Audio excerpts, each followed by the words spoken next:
What's up, guys? Thanks as always for supporting the show. It would mean a lot to me if you would take a second to scroll down and hit that subscribe button so you don't miss any more of our videos. Also, make sure you follow us all over social media so you don't miss any of our content or show announcements.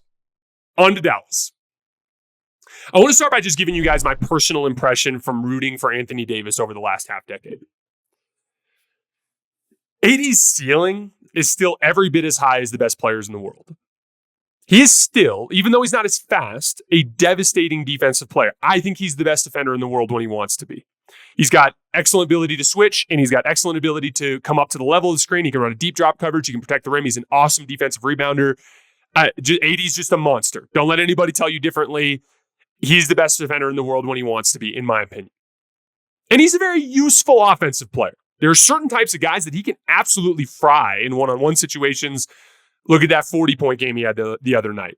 And then if in ball screens, if teams leave him open in the pocket, he can destroy teams just as like a vertical spacer. He's got a great floater in the lane. Like, he's just a really useful offensive player there. He's great at drawing fouls there. He's got a lot of upside there on the offensive end. But there are two things that lead to his inconsistency.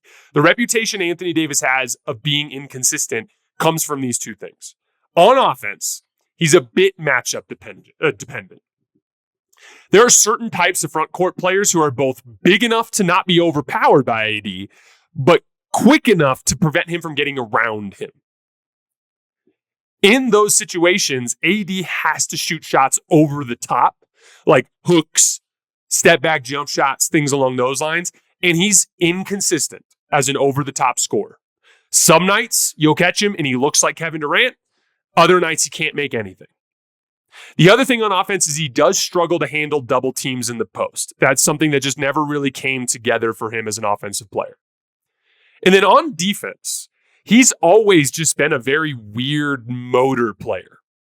Like, when he's going, he's just absolutely devastating. Like, even on the nights when he doesn't have it on offense and he only has 17, like, I've seen games with Anthony Davis where he has 17 points, 15 rebounds, and he completely dominates the game.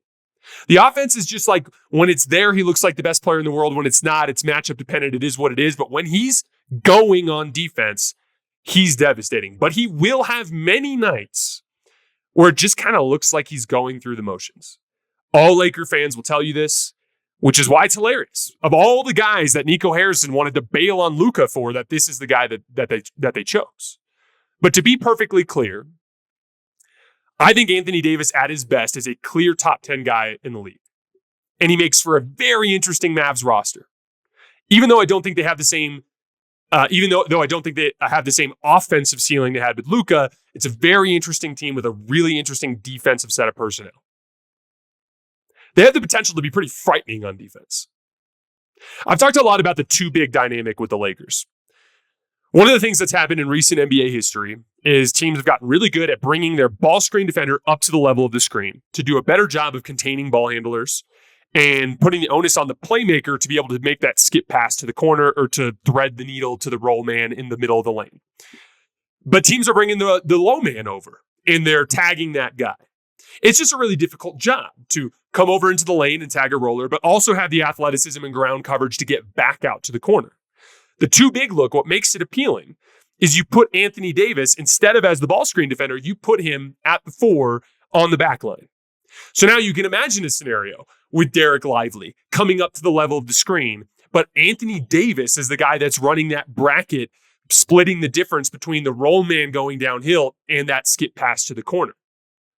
I couldn't even imagine a better option for AD to work with in that sort of context as a role player than a guy like Derek Lively. Both guys can switch when they need to. They should have a devastating defensive connection between those two guys.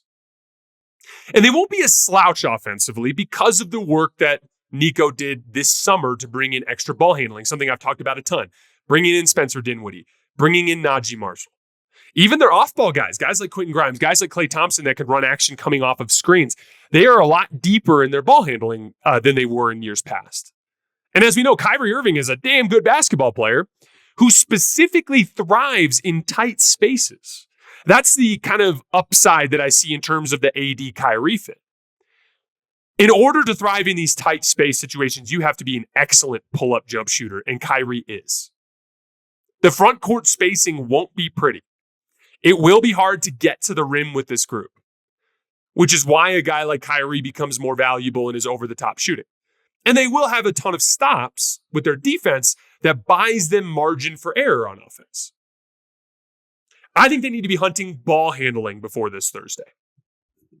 The trade that I found that I really liked this morning was from the Utah Jazz. I'd call them up and I'd offer Daniel Gafford and Najee Marshall for Colin Sexton. I believe they have 2 tradable firsts after this deal, if I'm reading the tea leaves properly, and they could probably get this done for a lightly protected first. Colin's playing really well. He's averaging 22 points and 6 assists per game on 48% from the field, 41% from 3, and 89% from the foul line in this recent chunk of games. It's like 15 games or so that he's been playing at this level.